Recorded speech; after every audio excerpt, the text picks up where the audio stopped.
Good morning, everybody. How is everyone this morning? I'm a little better than yesterday, is that what you said? I'm a little sore this morning. Lorette told me she's sore because she's been riding her lawnmower. Lorette, right? Way to go, girl. That's right. I'm sore because I've been holding grandkids. You don't realize that takes a lot of, you don't trade me, right? So, yeah, that's what I was doing yesterday. It was a fun time. And Lorette, did you bring these flowers as well? Yeah, so these flowers must have come out of your yard. Thank you so much for that. Give them to somebody. The flowers are up for giving away. So someone who needs flowers, let me know after the service. Marilyn, beautiful music this morning. Thank you so much. Yeah. What was that one before the last one? You lift me. You raised me up. Wow, that was beautiful. Yes, it was beautiful. Thank you. This Friday, Kindred Spirit, who is your music team here at CSL, Kindred Spirit will be doing a love offering concert at the Grand Junction CSL Church. And that's going to happen on Friday the 3rd, the time. And at 6 p.m. is when we'll be starting. So, we're looking forward to sharing ideas with other folks. And they are being hosted right now at the Koinonia Church there. So we will get to share with those folks as well. So it's nice. What are you doing? Potluck. It's potluck finger foods. Mm-hmm. Yeah. So you can get with David for details if you don't know where the church is or anything, but if you already live in Grand Junction, hop on over for a Friday night concert for a love offering. The other thing happening is special exciting news for me and hopefully for Roy. On June 17th, that also is a Friday night, we have our first outdoor concert. We're calling it Date Nights, where Nancy Hutto makes homemade ice cream, and it's very special for us. We will, the Sunday before, Roy and I will be getting married, and it'll be just a small ceremony with all of my children who got married in the pandemic and didn't invite me, so I'm having my own wedding. I'm inviting them, and we're doing a big celebration for everybody. That following Friday night, we will do music here together at 7 p.m. outdoors. Those have been really fun nights. Really fun. It's like a bit of Americana for all of us. It's really nice. Yeah, with the homemade ice cream and all, it's really grand. So, I think that is it for the announcement. So I just invite you right now to take a breath with me. We can all use a deep breath, can't we? A mindful breath, and just relax into this beautiful day as we bring ourselves into alignment with that divine presence within us and with each other as we speak our mission statement here this morning. We recognize and realize the omnipresence of divine love as the truth of all.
place within my mind, and I will listen, Holy Spirit. I will listen.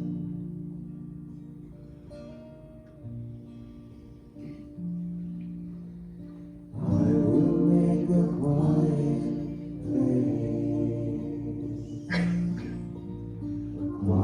place within my heart, and I will listen, Holy Spirit. I will listen.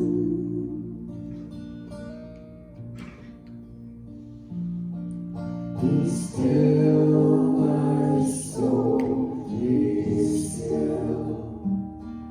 Be still, my soul, be still and know.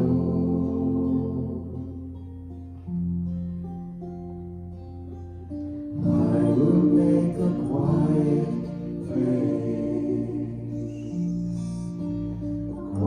place within my life, and I will listen, Holy Spirit.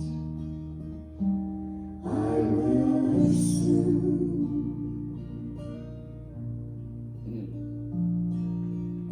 I will make a quiet place.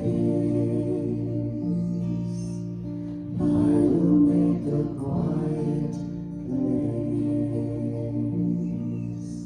I will make a quiet place.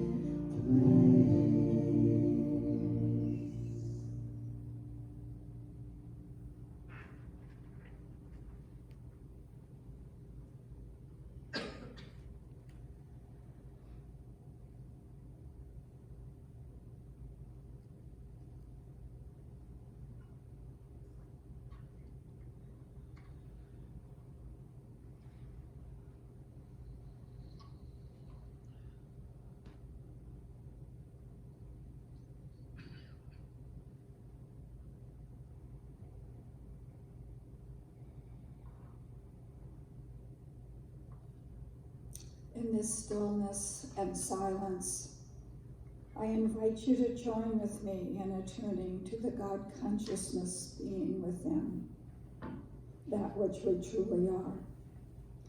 In this place, I recognize the one power and presence that is all of life, all of creation, whole, perfect, complete, the source of wisdom, love, beauty, joy, and all good.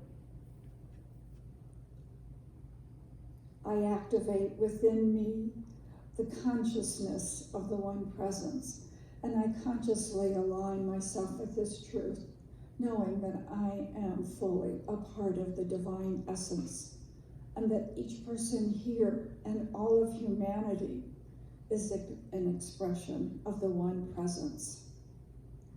Knowing we are all one, I release all anxiety, fear, and confusion, knowing our life is moving itself steadily in the perfect pattern.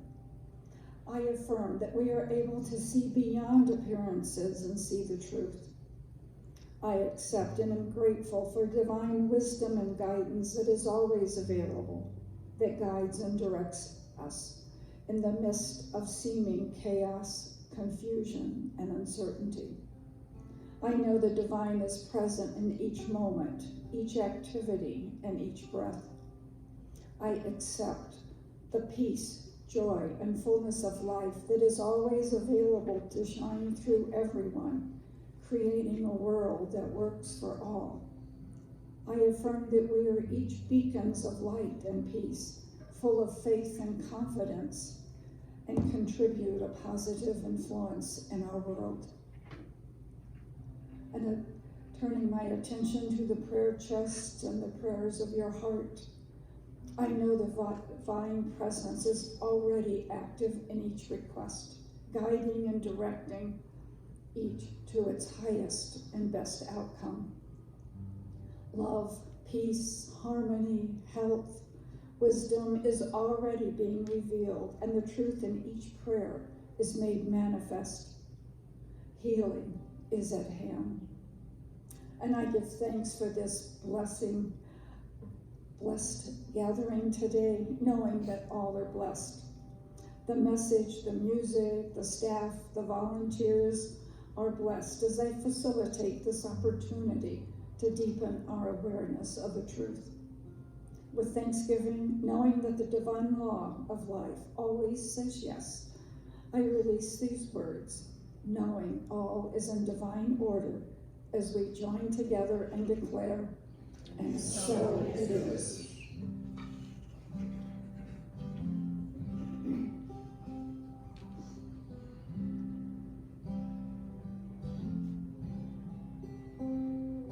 Get ready, my soul. I'm diving in. Get ready, my soul. I'm diving in to the deepest kind of love, to the sweetest kind of life. Get ready, my soul. 'Cause here I go, deeper, deeper, deeper than I've ever been before. Here I go, closer, closer, closer to my sacred source. Here I go, deeper, deeper, deeper than I've ever been before. Here I go, closer, closer, closer to my sacred source.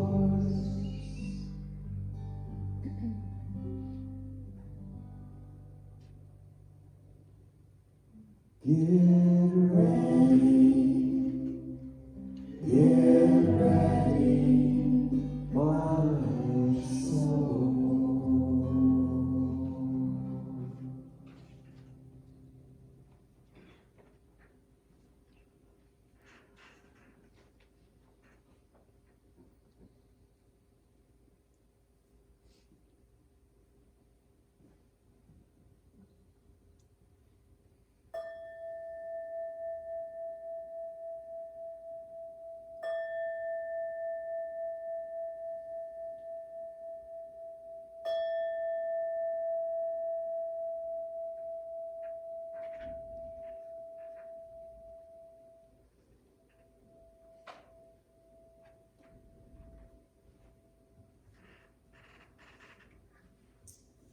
Good morning.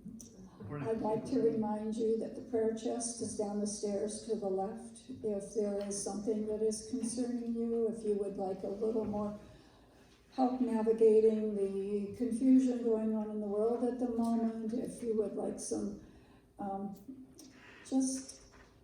support and knowing the truth for yourself and your world, please put your request in the prayer chest, and the practitioner will be doing affirmative prayer on your behalf this week. From Norman Cousins, we are wide-eyed in contemplating the possibility that life may exist elsewhere in the universe, but we wear blinders when contemplating the possibilities of life on Earth. And from Thomas Henry Huxley, the only medicine for suffering, crime, and all the other woes of mankind is wisdom.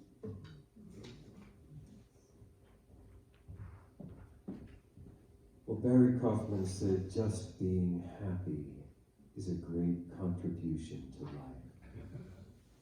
So our song today, our next song from country music artist Martina McBride, is a nice illustration of what that might look like.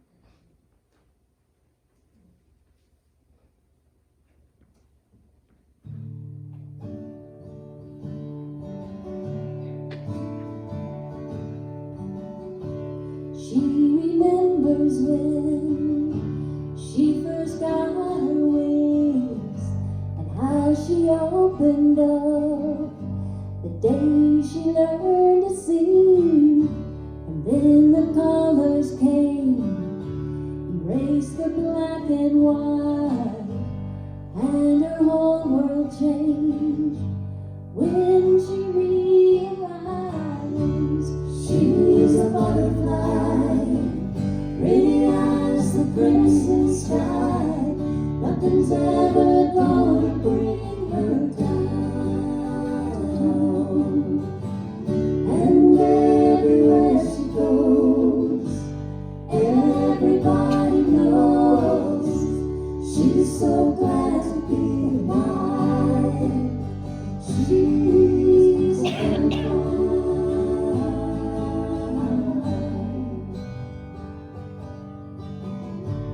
like the purest light in a darkened world. So much hope inside, such a lovely girl. You should see her fly, it's almost magical, makes you wanna cry. She's so beautiful, she's a butterfly, pretty as the crimson sky. Nothing's ever gonna bring her down. And everywhere she goes, everybody knows she's so glad to be alive. She's a butterfly.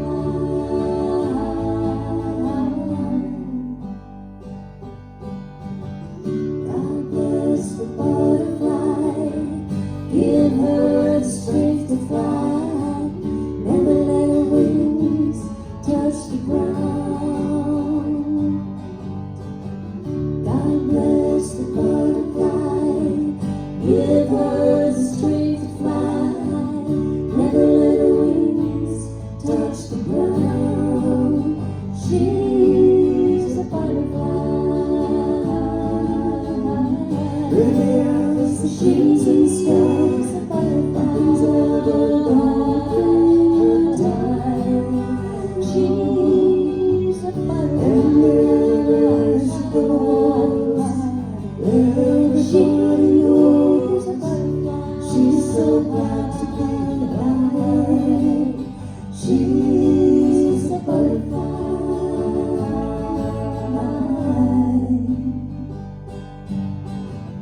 God bless the butterfly, give her the strength to fly.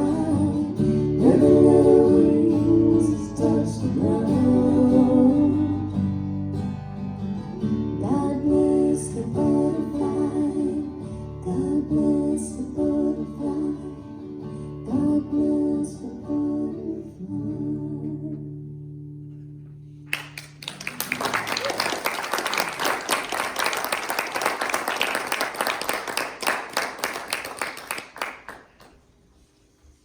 Thank you, Tamara Haas. Beautiful, beautiful, as usual. Okay, so here we are on the 5th Sunday studying abundant wisdom, and I found a video from Reverend Wendy Craig Purcell. She is the senior minister at Unity of San Diego, and you've all seen her before, I believe. And I loved this talk. It's called Deep Self-Acceptance. And I just thought it just piggybacked so well on last week, which was talking about the wisdom lives in the present moment. And this is like an extension of that. She's talking a lot about present moment wisdom in this video. So I'll just get right at it. Here is Reverend Wendy Craig Purcell.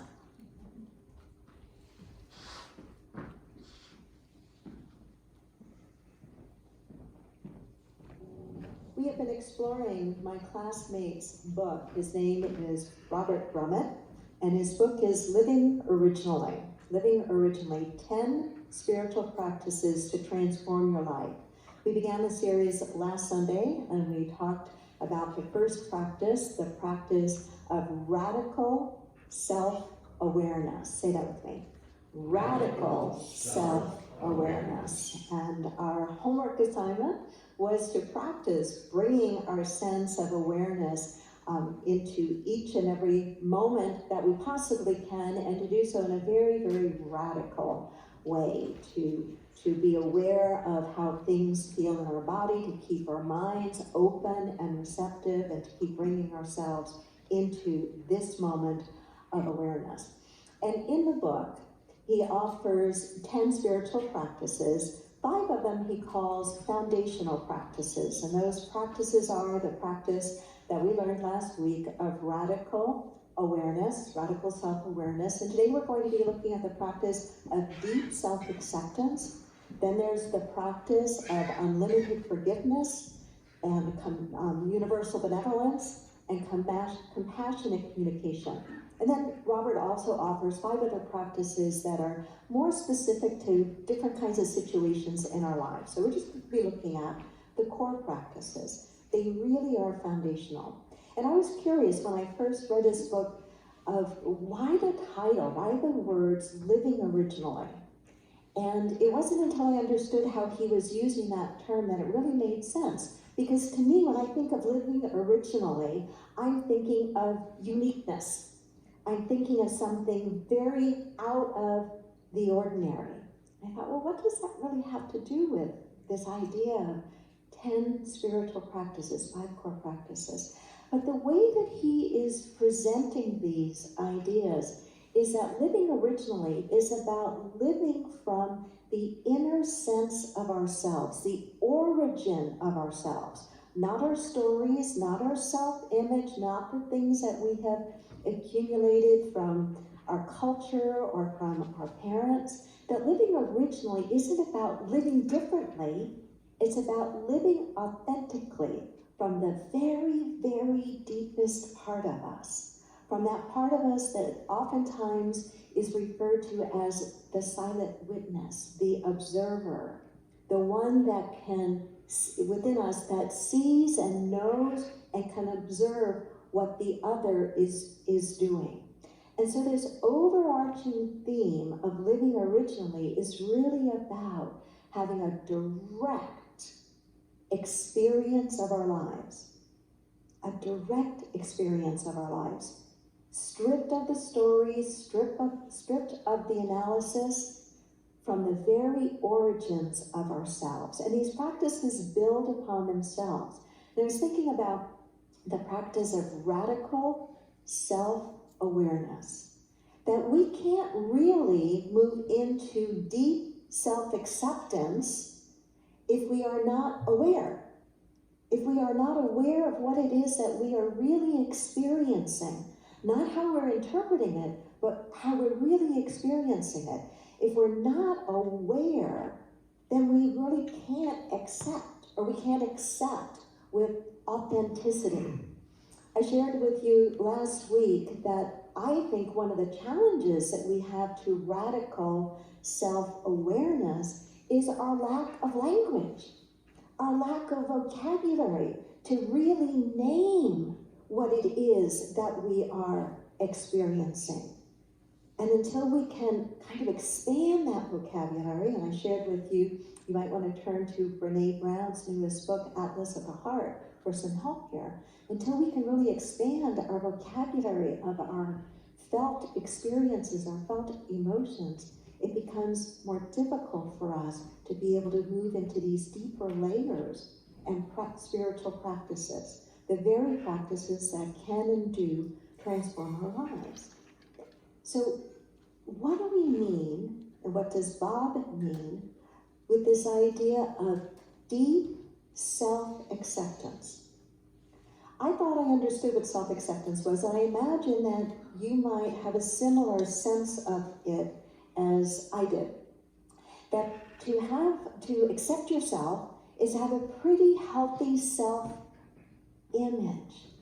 one that is kind of a likable image to ourselves, and to live into and up to that image of ourselves. that image is often borrowed or built upon messages that we just accept. We take them in, oftentimes without ever really deeply pondering them and considering them. The truth of the matter, though, is in a deep spiritual practice, deep self-acceptance is not tied to our self-image, not tied to our self-image. When a sense of self-acceptance is tied to the image we have of ourselves, then if there's any falling short of how we're showing up and what the image is, we're going to seek to protect or defend or explain or perfect that image. And all of that is from the outside experience. And what we're really committed to in our unity way of living is an inside-out approach to life. That as we evolve inwardly, then we quite naturally show up in our life in different ways, in better ways, and our life begins to work in a better fashion. So what is deep self-acceptance? Bob says it has nothing to do with any particular self-image. Your deep self-acceptance is not about the image that you have of yourself. He writes, deep self-acceptance is simply the unconditional acceptance of my present moment experience, whatever that experience may be. The self I accept is simply the sense of self I experience each and every moment. This self is not an image, but rather a felt experience. Self is not only a stream of experience, but it is also that which is aware of the experience. It's not just the stream of experience, it's that which is aware of the experience. I am an ever-changing stream of experiences, and I am the unchanging witness of that stream. If I were to say I am sad, then who I am is the experience of sadness, as well as that which is aware of the sadness. The sadness will eventually morph into some other experience, but that which is aware of the sadness does not change. Take that in for a moment. What we're talking about here is the realization that we live and experience our lives. We can live and experience our lives on many different levels. We're aware of that which is happening to us and in us and around us. And we work to cultivate a language, a broader, more nuanced, more full vocabulary for naming whatever that is. We are that which is happening within us and impacting us. But the deeper layer, and a layer where we can begin to feel greater peacefulness and clarity and can tap into a greater source of wisdom, is that layer of us, or that self of us, that is aware and witness to that which we are experiencing.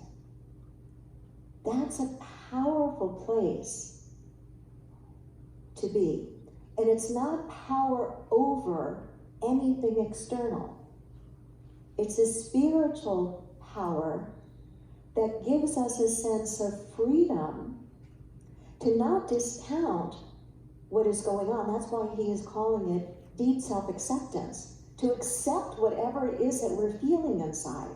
I'm feeling sad, I'm feeling anxious, I'm afraid, I'm confused, I'm angry. I can name it. I'm aware of it. I can name it. I can accept that that is my felt experience in this moment. And in addition to that, that which can name it can also stand alongside it and is not it.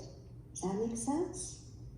That's where a sense of, I think, deep spiritual calmness and balance and equanimity come from. He says deep self-acceptance is simply allowing each experience to be what it is without interfering with it. Oh, that's a mouthful. To be what it is without interfering with it. He writes some really important words about this, because if we don't understand what this is really referring to, we can use it as an excuse to do harm to ourselves and to others.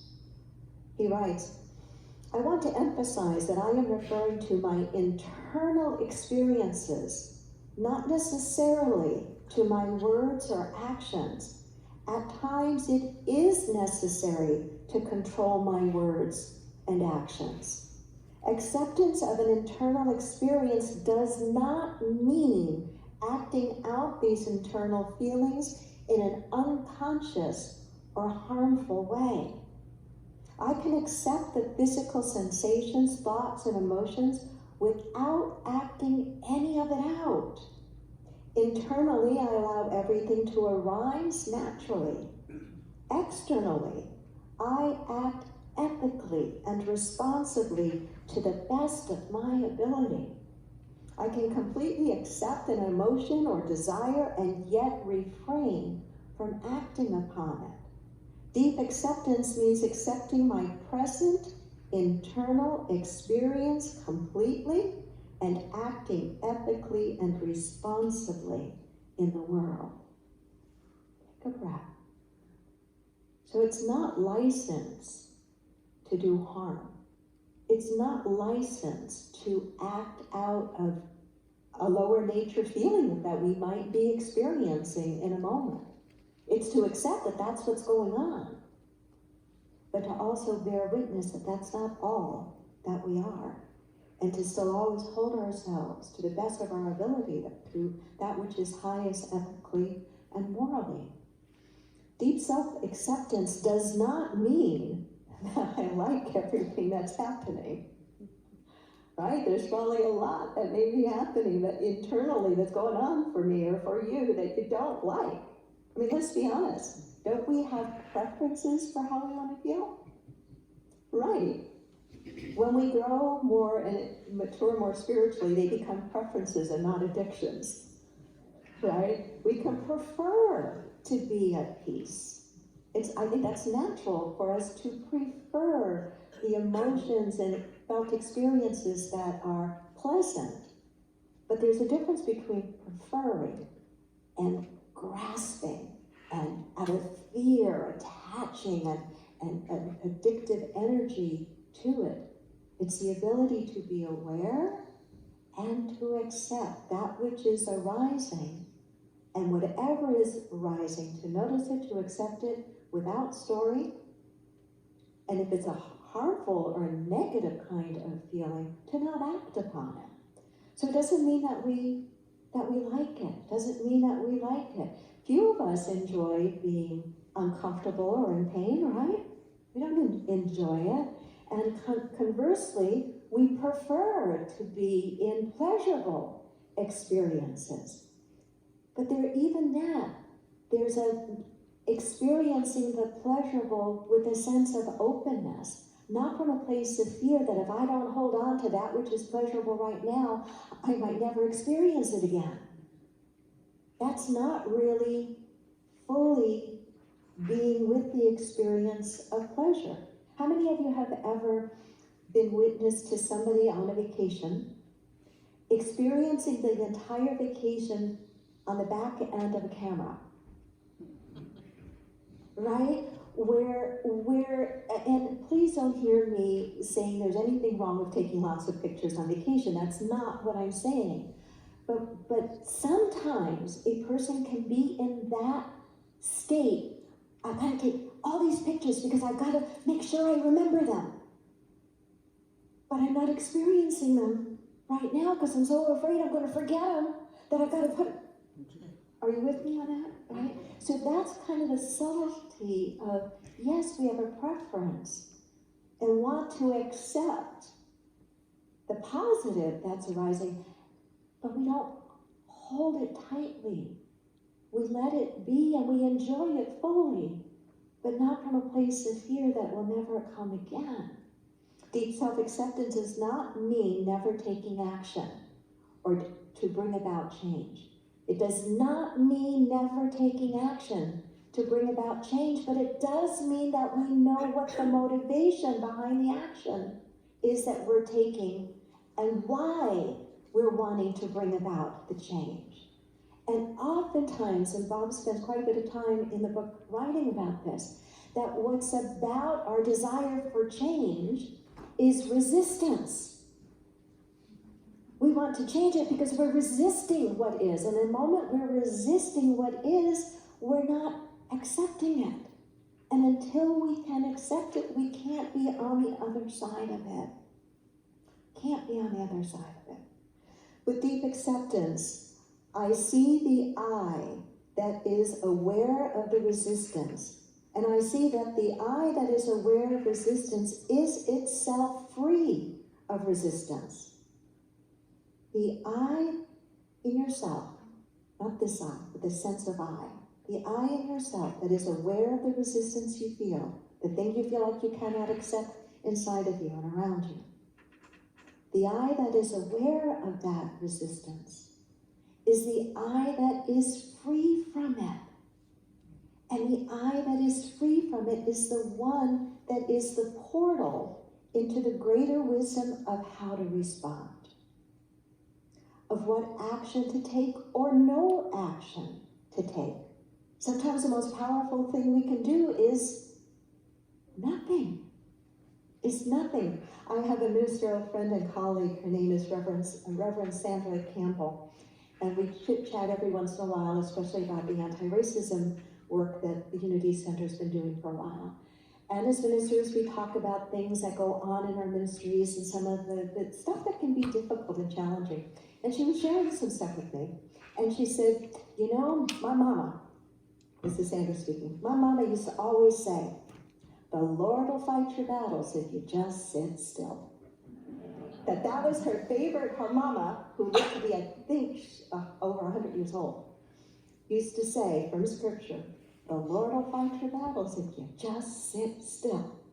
And you know, in metaphysics, we interpret the word Lord to mean law, spiritual law, not man-made law, but spiritual law. And if you think about it, the law will fight your battles and not fight in a violent way, but the law will work your battles out if you just stay still. I think there's a lot of wisdom to that. So how do we practice it? Well, I think just having the language and working with the 5 core principles as what they are and the language of them is a good starting point. So you have as part of your language toolkit the simple practice, the simple to say, practice of radical self-awareness. So just calling that to mind as you go about your day to bring radical self-awareness to whatever it is that you are doing, how it's feeling in your body, what you're noticing. And now you have just the words that he offers of deep self-acceptance. But going a little further into that, what might that look like in practice? And I think what it looks like is paying attention to when we feel resistance arising in us. And resistance arising in us often feels like one of 2 things: aversion or craving. Aversion or craving. Aversion is a real strong dislike of something. And a craving is a wanting to hold on and never ever let it go.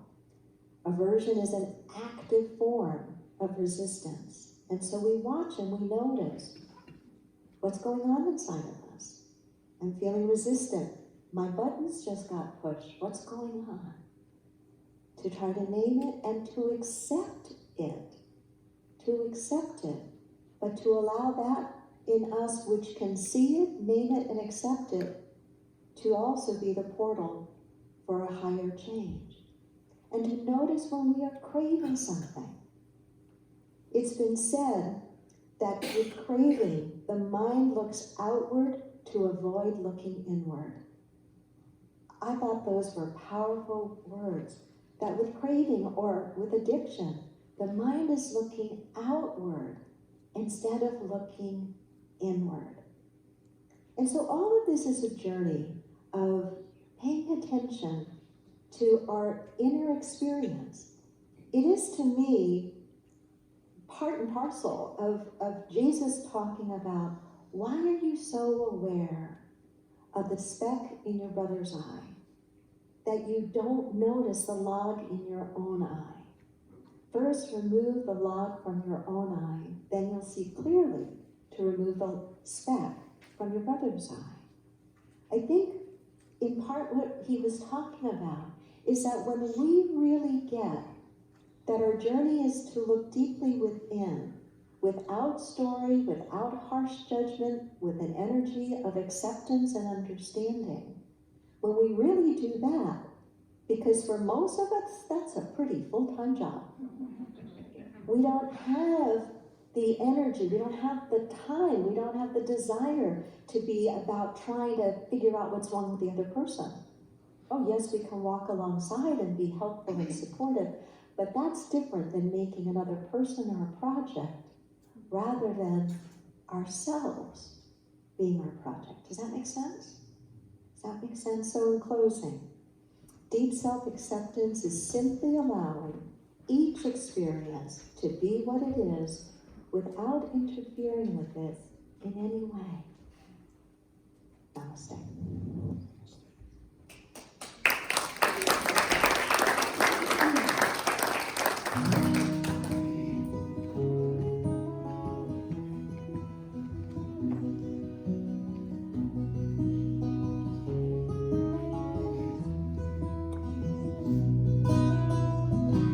God, you are every mountain. God, you are every ocean. God, you are every canyon, every inch of earth and sky.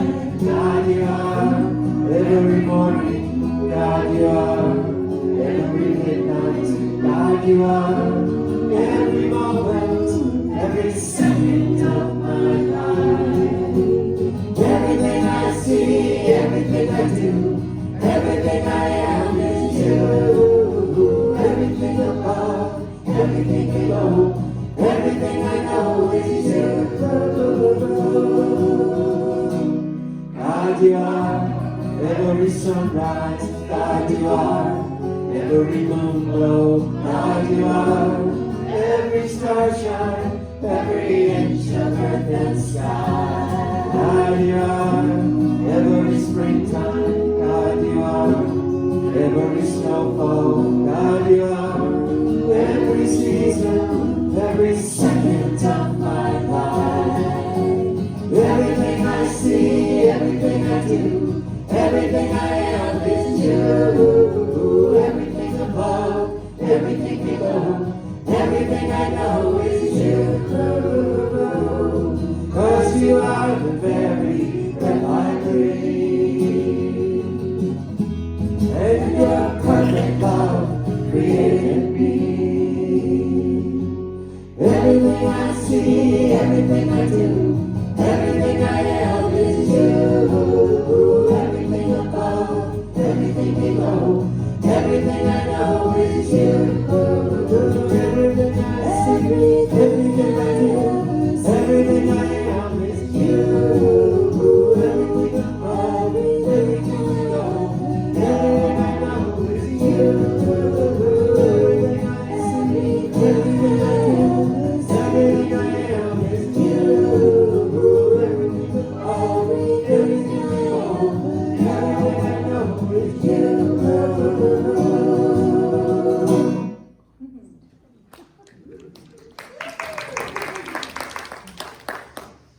Okay, as the ushers come forth, this is our time to consciously do a spiritual practice based on the law of circulation. So if you'll take your gift in your hand, And just know with me that realizing my life as an abundant expression of Spirit's ever-present flow, I freely accept and share all that Spirit bestows through me, and I am more than thankful and appreciative. And our affirmation, as I consistently give, I open the way to consistently receive. My abundance is unlimited.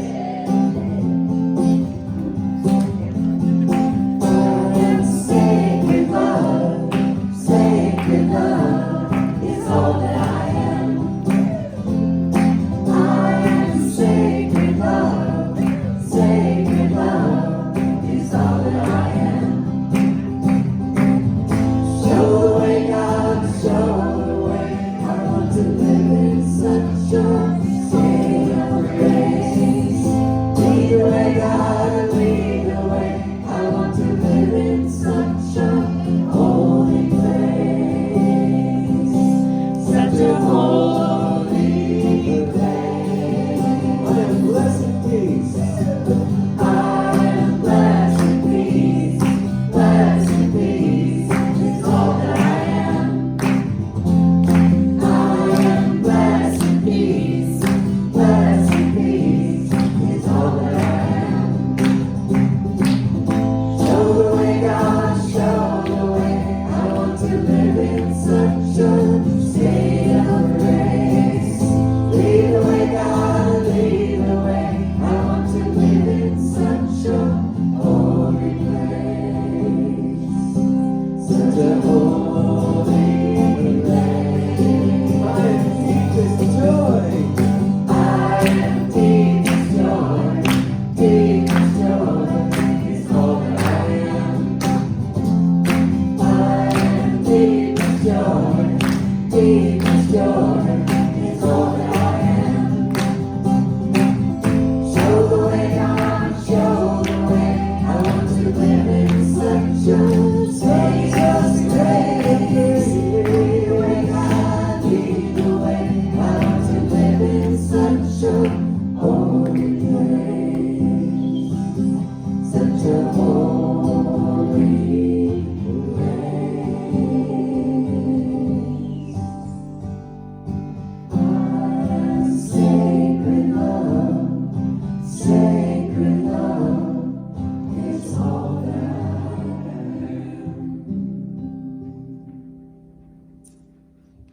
And thankful for this ever-present flow of Spirit's abundance.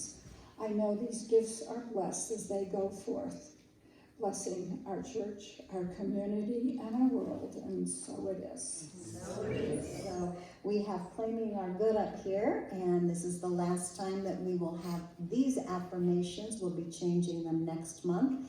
If you want these affirmations, I do have a handout on the table where all the affirmations for May have been written up, and you can take that home and put it in your spiritual folder, because I know you're all practicing at home, right? Okay, so here we go, all the way down. I am filled with the presence of divine wisdom. I have access to the allness of divine mind. I can know everything I need to know. I allow divine wisdom to fill my mind now, and so it is. I'm in the right place at the right time. I am just where I'm supposed to be. I'm in the right place at the right time. I am just where I'm supposed to be. I'm in the right place at the right time. I am just where I'm supposed to be. I'm in the right place at the right time. I am just where I'm supposed to be.